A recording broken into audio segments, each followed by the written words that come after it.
Halo guys, selamat pagi dan selamat berbahagia semuanya. Kali ini kita berada di tengah kebun, menikmati indahnya suasana alam. Kali ini kita berfilsafat dengan berawal dari filsafat hidup. Karena semua ciptaan Tuhan hanya karena hiduplah dia bisa dikatakan ada. Apapun itu, siapapun dia, ketika dia sudah tidak hidup, maka dia hanya tinggal sebagai kenangan. Mengapa kita mengawali dari cerita kita ini, cerita santai kita ini dari hidup, kata hidup. Hidup itu segala-galanya. Kita ada karena hidup. Kita hidup karena dihidupkan. Anak kecil bertanya, "Saya berasal dari mana?"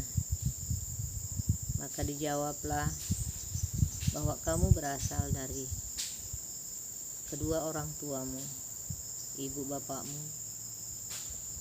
Lalu bertanya lagi seorang sang anak, "Ibu bapakku berasal dari mana?" Dijawab, berasal dari nenek kamu. Lalu nenek ini berasal dari mana? Ternyata berantai, tidak ada putusnya, hingga jawaban itu berakhir pada nenek moyang kita. Bahwa ternyata kita hidup bermula dari nenek moyang kita. Nenek moyang kita itu siapa? Nenek moyang kita adalah Adam dan Hawa, itulah. Maka kembali lagi ke tentang kata hidup. Sejatinya hidup ini berasal dari yang menghidupkan. Yang menghidupkan kita adalah yang maha kuasa, maha segalanya, maha kaya, maha pengasih, dan maha segalanya. Akan tetapi secara nyatanya,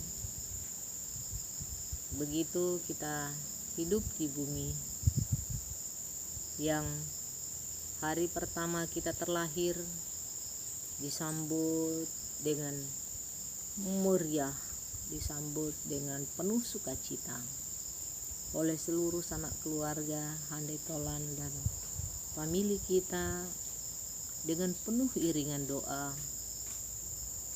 Semoga si bayi kecil ini menjadi anak yang soleh, anak yang berbakti kepada kedua orang tua, berbakti kepada agama, nusa, dan bangsa. Begitu berat, begitu dalam, dan begitu mulia harapan-harapan semua sanak saudara dan handai tolan serta keluarga besar kita, termasuk terutama ibu bapak kita, menitipkan harapan yang begitu mulia kepada kita agar kita menjadi anak yang berbakti, anak yang soleha, dan segala nilai-nilai dan pesan-pesan positif. Pernahkah kita mengkaji semula demikian indah, namun toh pada akhirnya banyak hidup ini yang hidup segan, mati tak sanggup. Hidup tak sanggup, mati pun segan. Mengapa demikian? Kalau dikaji faktanya, bahwa betapa banyak orang yang hidupnya terluka, hidupnya menderita, hidup tak damai, hidup penuh dengan kesengsaraan. Lalu kemana harapan dan doa sejak awal kita lahir yang telah diberikan kepada kami yang masih kecil? Berarti ada yang tidak sinkron antara doa dan kenyataan. Harapan-harapan orang sejak kita hari pertama lahir tidak sinkron antara kenyataan hidup yang kita alami. Lalu sebuah misteri kehidupan ini terjadi. Maka penyebab misteri ini apa? Inilah yang perlu kita cermati, perlu kita renungkan, bahwa hidup itu serba-serbi. Hidup itu ternyata tidak sesederhana itu, bahwa kita terlahir dari bayi yang mungil, suci bersih, lalu menjamin bahwa kita memang hidup akan suci bersih, akan damai, akan sejahtera seperti sedia kala kita lahir suci bersih tadi.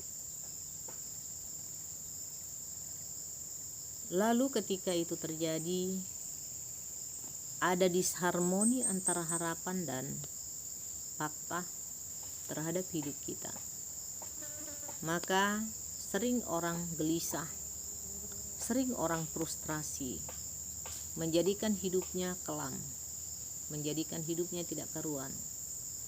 Lalu berpasrah pada satu kata, bahwa ini adalah takdirku, ini adalah garis kehidupanku.